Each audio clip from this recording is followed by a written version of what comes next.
Okay, everybody, thank you again for joining GEG Nagoya and tonight GEG Ortegas. We got Gary back with us, which is great. We've had GEG West Tokyo, GEG Kyoto, and now GEG Ortegas in the Philippines in this 4-day long broadcast on tips and tricks that you can use to thank you again for joining on what you can do to create classroom lessons online for online learning. So anyway, we're not going to go through the what GEG Nagoya is spiel that we normally do because time is of the essence and people really want to learn this stuff quickly. So I'm going to jump into a quick screen share, kind of remind you why we're here and what we're going to do today. We've kept tonight really, really simple. Originally, this was supposed to be productivity and collaboration with Google Docs, roughly about a 45-minute to an hour session. We're going to shorten things a little bit. We're going to focus on Google Docs today. We might jump into slides very briefly, but basically we're doing quick, simple Google Docs so that if you have to give written instructions to your students and you want to put them in one page really quickly with all the links that they're going to need for what you want them to achieve for that lesson or that activity over time, then this is the broadcast for you, and hopefully we'll get something out of it for you. So really simple today. Gary's going to go over how to create a Google Doc with you and how to share it. He'll show you how to put a table of contents and how to put bookmarks in for a quick navigation. But then after that, I'm going to show you how to create what's called a hyperdoc, which really is one page with the only information that your students need to get themselves going. So this is a pretty quick one here, but we think it's going to be really important and really useful for you. So let me stop sharing my screen. And I'm going to hand it over to Gary. Okay, so for this demonstration, I will quickly share my screen. I have a sample document here, and for this demonstration, I'll just share, I'll show you how you can create Google Docs in different ways. The first one is with the use of Google Drive. So just type Google Drive, or you can just launch it from your Google Apps launcher and look for the Drive icon. And then you click on New, and then Google Docs. Just wait. Okay. Pardon me because my internet is a bit slow. Yeah. Maybe we'll slow down just a little bit there, Gary, so we can. Okay. I started speaking really quickly. Now this time to slow down. Yeah. Okay. So we have the Google Drive. So from Google Drive, you can click New, and then click Google Docs. Another way of creating a document is from your Google Apps. So instead of clicking Drive, you look for Google Docs. So that's another way. Or with the use of your Omnibox, you can just simply type docs.new. So that's the fastest way, I think, for me to create a Google document. Once you created the document, so I have here a sample document. So once you create a document, you have a blank document, okay? So if you're in a hurry and you would like to create, for example, a resume or something, you can start by clicking, or you can create using a document by using templates. So when you click File, okay, so File and then New from Templates, you have a lot of predefined layout for different purposes. So for example, if you want to create a resume, a proposal, a brochure, so you have all this to choose from. So you don't have to think of layouting your documents. So all you need to do is focus on the content. So again, you can do that by clicking File, and then New, and then from Template. So also from from Google Drive, instead of just simply clicking, so let me go back to Drive. So when you click New, you have the option to create from Template by clicking New, and then let me wait for it again. So click New, and then Docs. You don't click Docs anymore, but if you can see, there's a arrow pointing to the right, and you can click Template. So let's say I have a sample document here. So we're able to create a document from templates. A document from Google Drive, a document from Omnibox, or a document from the app launcher or the Google Apps launcher. Now, let's say we have here several pages. So we have a chapter. So to put it on the next page, just click on break and then page break. or you can simply press, wait, before you can press it, before you can press the shortcut key, you can simply move the cursor first at the beginning of the line and press Command Enter for Mac or Control Enter for Windows or for Chromebook. So you're forcing the rest of the characters to go to the next page. So you're creating a new page for each chapter. So now, let's say we want to create a table of content. To be able to create a table of content automatically, we have to format all the text properly. So for example, chapter 1, we change it to, instead of normal text, we change it to heading 1. Okay? So we click heading 1, and then we do the same thing for chapter 2. So we change it to heading 1. If it's a subchapter, you change it to heading 2. Okay? So since these are all chapter heading, I'll format it as heading 1. Okay. Now, let's say you want to scroll down. So we are able to format them properly. And then we want to bookmark, let's say, chapter 4. So I forgot to format this. So I'll format this as heading 1 also. Okay. So now, to create a table of content, we can easily do that. Let's say we want to put here the table of content.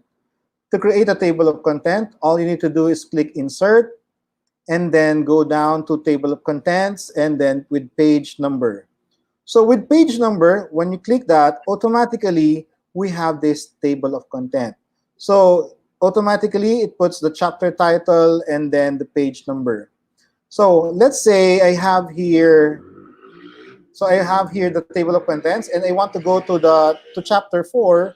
All I need to do is click the chapter 4 link, and it will automatically scroll down to chapter 4. So what we need to do now is go back to the table of content by manually scrolling up. But if you have a long document, you don't want to scroll up for a long time.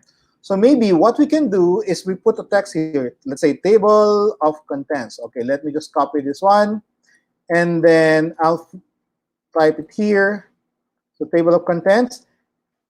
If you're reading a book, usually to go back to that particular part, we insert a bookmark. So we click on insert, and then let's just put a bookmark.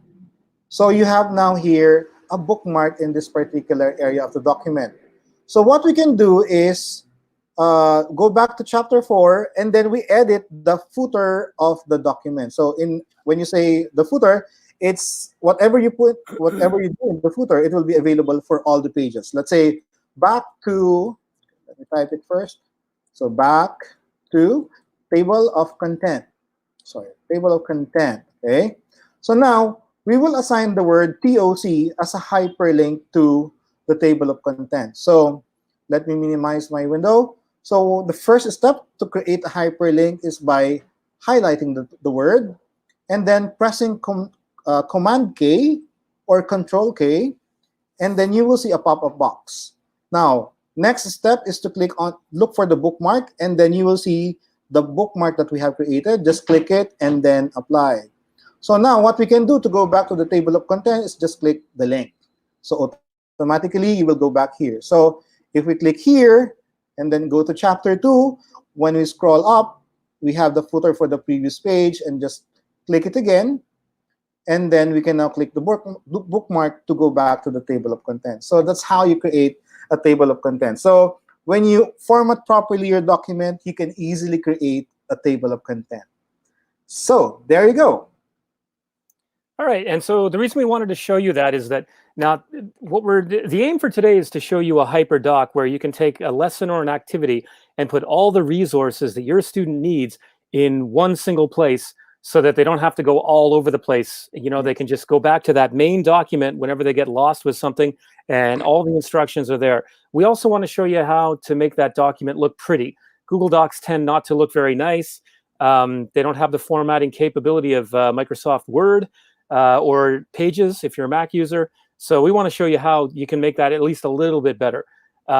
Now, you might be the person that would prefer to have a table of contents in one long document and keep adding to your lessons if you're out of school for a long time. And so what Gary just showed you by creating a table of contents, that makes your doc easy to navigate for your students. That's not a hyper doc. but we wanted to tell you that that is another option that you have. Okay, so hey, we see Aaron in the hanging in. Aaron, you can jump into the conversation if you want. Good to see you, by the way. Now, what I'm first going to do before I share my screen is I'm going to send you the link, and I'll put it in the comment box of the doc that I'm going to work on. You can't edit, you can look at it, but you'll at least be able to see if you have a separate tab open, kind of what I'm doing here. So let me go ahead. Maybe they can make a copy of it and then follow you as you. If you'd like to make a copy and follow me, that's fine. I might be going a little bit too quickly for people, but all the power to you, folks. If you'd like to make a copy of it, go for it. Might not be exactly what you're teaching, because this sample is the French Revolution. Okay, so let me just pull out that. And so, can you see my screen there, Gary? Yes, I can see it. Yeah. Lovely. Okay. You want to zoom it in so you can see it better? Well, here's the thing. I can't do that just yet. The first thing I want to remind people of is that up here in the right is your share button. When you make a doc, you definitely want to share it with your students, but you don't want them to edit it, right? So you would click share, for those of you who might be new to Google Docs. And here it says anyone with the link can view. I've already got it set up that way. If you wanted to, you could click that and then click more.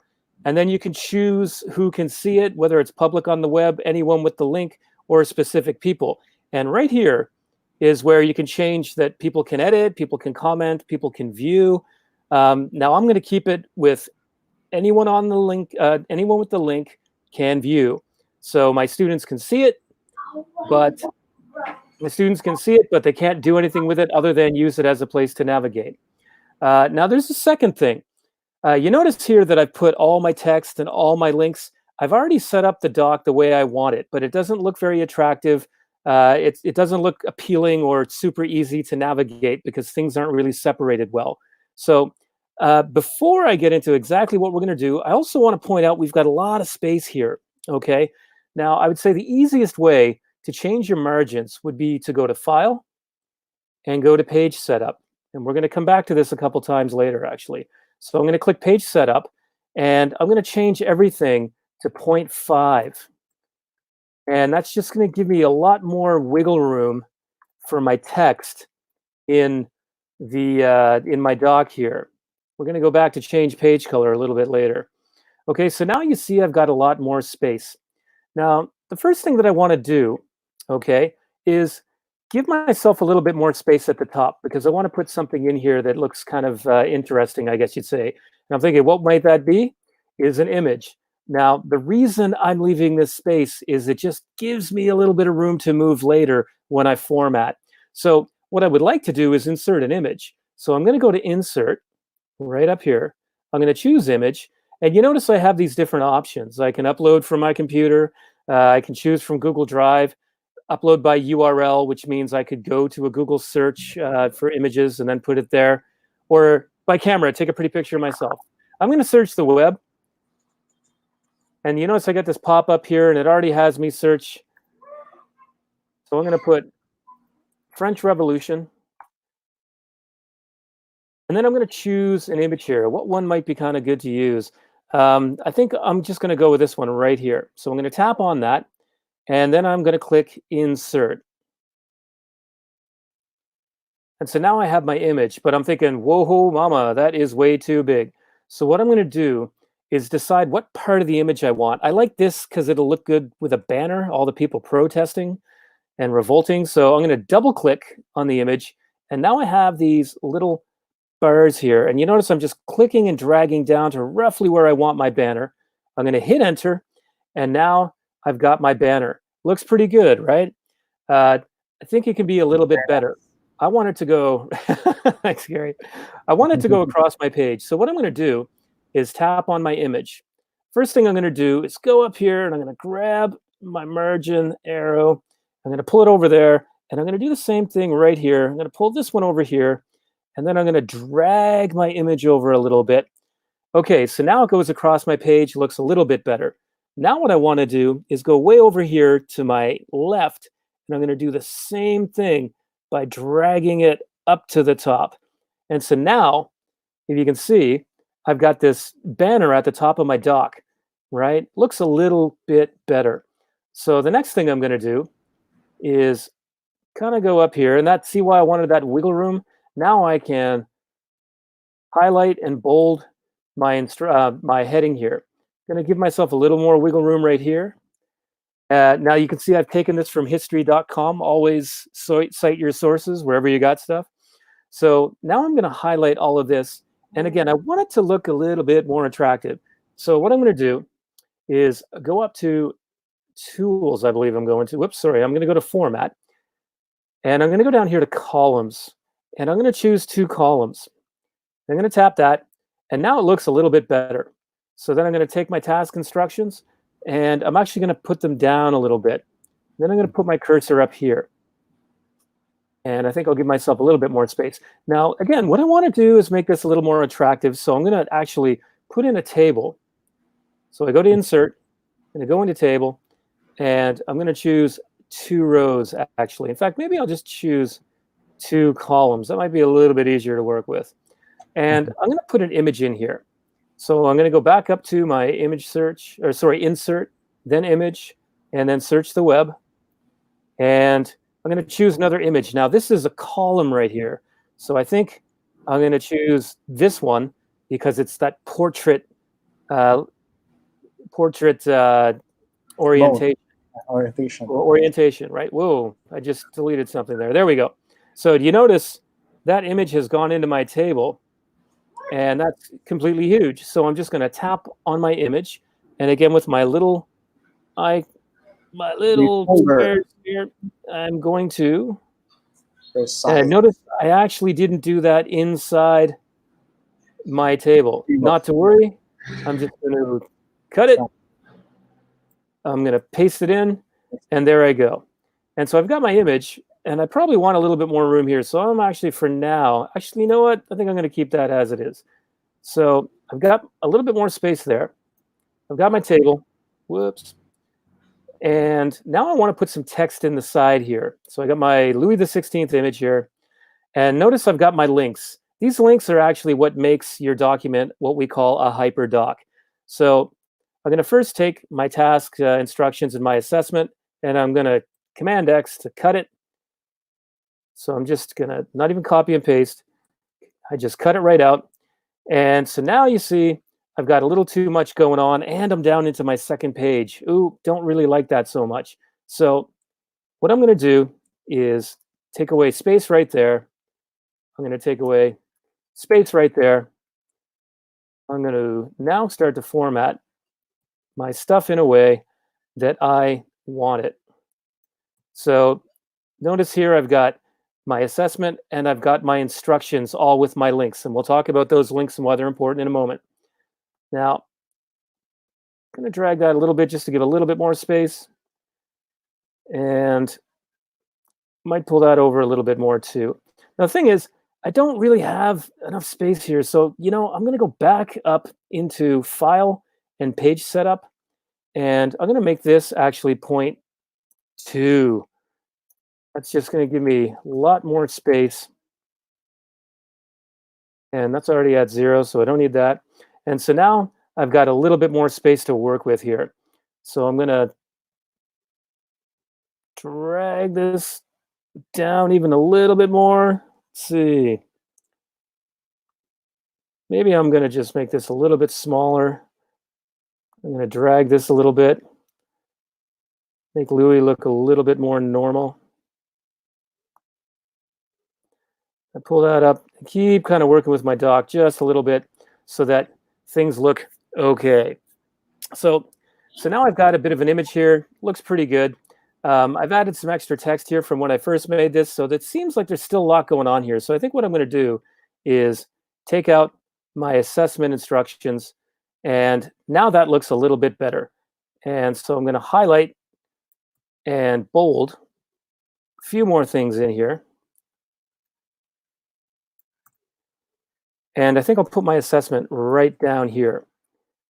All right, now that still doesn't do a lot for giving me, that extra space in my hyperdoc that I want. So I think what I'm going to do is change my font size just a little bit. It's going to go down to 10. And in here, going to highlight my tasks, going to make that 10. All right, so you see now I'm working a little bit more to make this doc. And I'm going to put my assessment back here to make the doc look a little bit more organized, a little bit more symmetrical. Okay, and I put my description right there. And I think what I'll do with my image is put it a little bit more into the middle of that. Now, I don't really like my table here having the borders. So what I'm going to do is actually go right up here, and I've got my border width, and I'm going to make it 0. And I'm going to tap in here, not on my picture, but actually in the table, but in the other column. And I'm going to go up here, and I'm going to choose 0 as my border width. So now I've got something that looks a little bit better, a little bit more symmetrical, if you will. Maybe we'll just put Louis back up there for the sake of argument. Maybe I'm not going to do critical thinking. Okay. And so now I've got a better looking doc, but I still have a few more things because I want my supporting resources in there. So I'm going to bold that as well.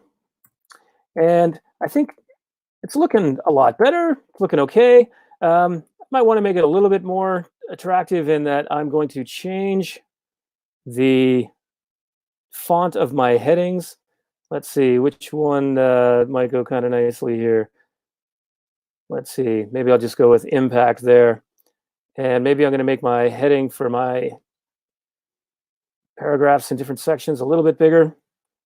Put my task instructions there, make that 12, and then I'm going to change to impact. Okay, now, if I want, I think I could change the page color, make it a little slightly more attractive. So I'm going to click File, and go down to Page Setup, and then I'm going to change my page color.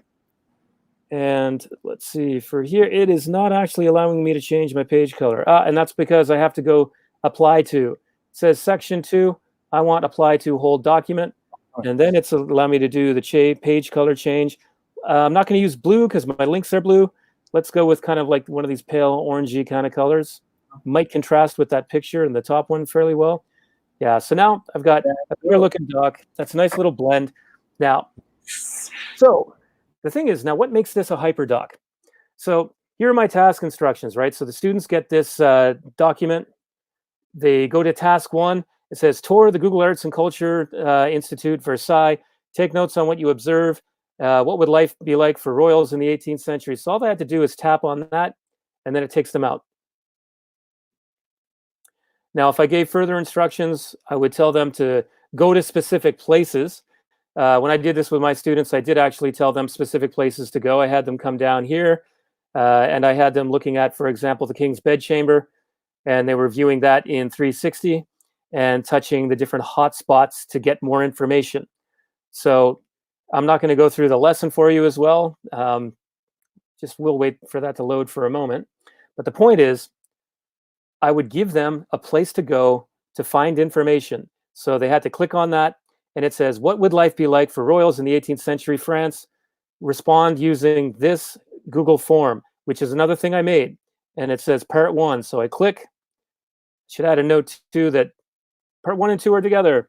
So here, this is what they have. So they type in their email address so that I know the student has done the work.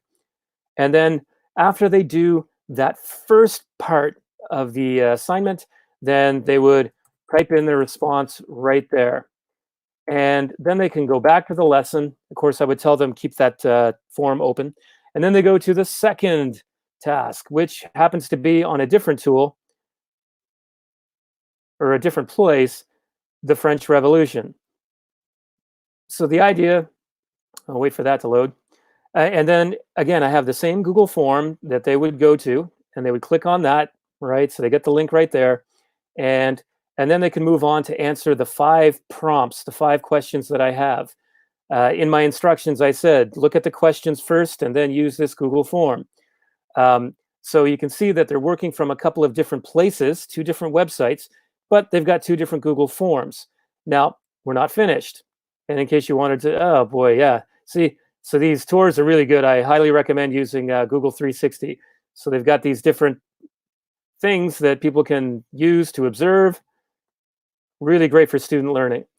And they also have nice 360-degree tours of many different things, and they all have these little hotspots.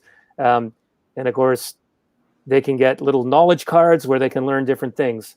So I've linked both of those examples, different activities, to a Google form, where they're going to give their responses. And I can choose to grade that if I want. I could turn that Google form into a quiz, and then they can get points for it. Now, I have a third task here. So with the French Revolution, we're looking at political cartoons. So what I have linked here is a slides deck. And so if they click on this, so I'm going to close this other one here, and I'm going to close this too because they don't need it anymore. So now I have a slide deck that they can go through. And this one is also on the French Revolution. Since I'm sharing my screen, I'll just maximize there for a minute. And so now the students can go to this slides deck, and they can go through a bunch of French Revolution cartoons and learn what makes up a political cartoon, right? What is in a political cartoon, like the different, things like symbolism and juxtaposition and stereotyping. So now I've got my third tool. So I'm using a Google Doc, which is this. I'm using two different Google tools, right? One is 360 Tour Creator called Poly, which is linked to Google Expeditions. Plus I've got the Arts and Culture Center, and I'm using a Google form. I'm going to show you a fourth thing now. So they go through this slide deck. Now what I want them to do is create their own political cartoon in black and white on a piece of white paper. And then they have to write about, whatever elements they use, juxtaposition or whatever. And then with their phones, they can snap a photo, and then they can upload it to this Google Drive folder. So now I've seen that they've done the Google form, which I can assess, and then they snap that political cartoon photo, and I've made the settings in this folder. I'll go to show you that. Click on the down arrow. I'm going to go to share. And I made the settings so that anyone with the link can edit. So now they can drag and drop their photos in here, or upload them from their smartphone or maybe their iPad or tablet. And then I can look at their political cartoon to assess. So just to recap, you've got a couple of different places to go. They've got Google Form and Google Drive, a Google Form and a Google Drive folder where they can upload their work that I can assess. And of course, I would have normally a more, in-depth assessment explanation right here. Now, there's one last thing. Let's say students are having a hard time. I'm not really understanding this French Revolution thing after I've looked at these two things. Not a problem. I've got supporting resources here. And I just realized I didn't put this heading into impact, and I want to make it 12 to be consistent. So I've got another slide deck with political cartoon practice, and I've got a couple of YouTube videos that students can go to that they can watch. And I've deliberately chosen short ones that are only about 3 to 5 minutes long. Okay, so that's going to take a moment to load, but that's okay. So I've got a good one from TED Ed. It's got like almost 2 million views now. So that's why I chose that one. And that can help them understand the French Revolution a little bit more. So this is a HyperDoc, folks, but one other thing that you can do with it. Sorry, Gary, do you have a question? Yeah, what I like about HyperDocs is you put everything there, so students just need to go there, click the links, and all the resources that you have provided is with them. So they don't have to go somewhere else. So you expect them to read it, and so during the classroom encounter, you have the same reference, right? And you know what's great about this is if your school is not G Suite, or if you have to use your private account, then you can do this anyway, and your students have full access. If you have an EDU account, you probably do this on Google Classroom, but our target is people that may, not actually have that. But let me show you one more thing too. Now, you can also go to File, and you can download this as a PDF. So I'm going to download it as a PDF document. If this will download. When it downloads, you have all the links, right? Because it's still a digital file. Well, because it's a PDF file, then you will get the links, which is a nice thing. It's just taking a moment to download here. Look at that. I got my spinning wheel of death, everyone. Spinning wheel of death. That's what I call that. So let me go back to my messy desktop. Actually, I could have just clicked the arrow, but so now I tap on the PDF, and I could just email this to them if I wanted to, right? Yeah. So just to show you that the links do work and that you do have a a fairly attractive document. So it looks professionally made, right? Yeah, right. It looks a lot better than that other doc. And the nice thing is, if my spinning wheel of death will be nice to me, that the links are active. So if I tap on them, boom, there we go. It just brought me right back into the All right. internet. Absolutely beautiful. So, Very so before I stop sharing my screen and have a small chat with Gary before we wrap this up, I've thrown this link in the chat box. I'll do that one more time. But here is a list of all these HyperDoc resources, templates that you might want to use, evaluating HyperDocs, and a whole bunch of other different things. Let's just look at those templates. Probably should scroll down a little bit. You can see their blog posts. This is a one-stop shop for learning all about HyperDocs and creating your doc. They do have a book, I believe, too, called the HyperDoc Handbook. But here, look at this. The way they've done this one, it's engage, explore. You might want to have your HyperDoc in a way that goes along with school language that your students are learning. And note they've got different icons here. So there are so many different ways you can create your own HyperDoc. I've only showed you one. So I'm going to come back into StreamYard, stop sharing my screen here. And so essentially, that's our mission in like 31 and a half minutes, folks. So just to recap, Gary's showing you how to create a doc and 3 different ways to do that. He's showing you how to create a table of contents, as well as how to put bookmarks in. Those are for quick navigation if you want a long doc. And then I've gone in and showed you how you can create a HyperDoc in a one-pager that can give a whole lesson. That example I gave you, by the way, for my students in grade 9, that would take at least two classes, so a couple of hours. So that for me would not be one lesson, but be an activity, right? So we'll just say that. Well, hey, actually, let's look at a couple of the comments. We had Nanako, great. You want to try that in your class? Absolutely fabulous. Yeah, we think it's a pretty cool thing. Thanks a lot, Aaron, for checking in. And, hopefully we'll be able to get you back into one of these broadcasts again soon. Thanks for your help last night. We are going to be online again tomorrow night. It'll be the last night for this week. And we're going to show you some tools you can use to record video, right? So you can either do a live stream or if you want to use video in the classroom, which video obviously is very important for online learning. Yes. So if you check in at 8 o'clock Japan Standard Time tomorrow, that's what we're going to show you. We'll go slow with things like QuickTime, but we're also going to focus more on things like Edpuzzle, TED-Ed, and other platforms that already have videos that you can use that you can use with your classes. But we'll get into that tomorrow. We've had a busy week so far. Gary, thanks again for jumping in from GEG Ortega. Any last word from yourself, man? Well, I just like your sharing about HyperDocs, because I remember if we have instruction, we can put a background color. So every time we give HyperDocs, they know that they will look for the instruction first. If it's all in red, so be consistent in all the HyperDocs that you're going to create. So it's a good thing you show that one.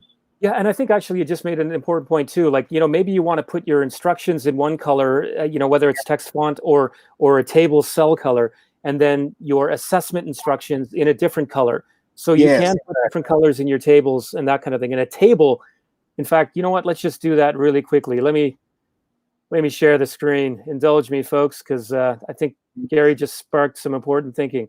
Yeah, so this, as you know, is a table.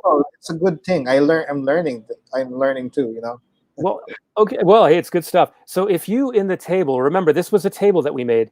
If you tap and then right click and then scroll to table properties, okay? And then you can see the cell background color. So let's say I want to change that to maybe a grayish color. I'm going to do that. And there you see the color has changed. So if I separated this from other things, they could see like this is the main thing, right? Yeah. So it's being emphasized aside from the other text. Exactly. And every single cell, you can change the color. In those other HyperDocs that we looked at, you'll notice that these are all different cells right here, and the colors have been changed to highlight certain things. So each color means something, right? Exactly, and of course your students might already know that. So Every time you create a new document, so okay, let me look for the task first, or let me look for the instruction first. So so different students, different learning styles. So Definitely great for visual learners, right? okay, Okay, everybody. Thank you very much, and we'll send the link out. Hope you have a good night. Good luck with your e-learning wherever you are in the world. And thanks again, Gary. I'm going to end the broadcast right here, but stick around, Gary. bye. Okay.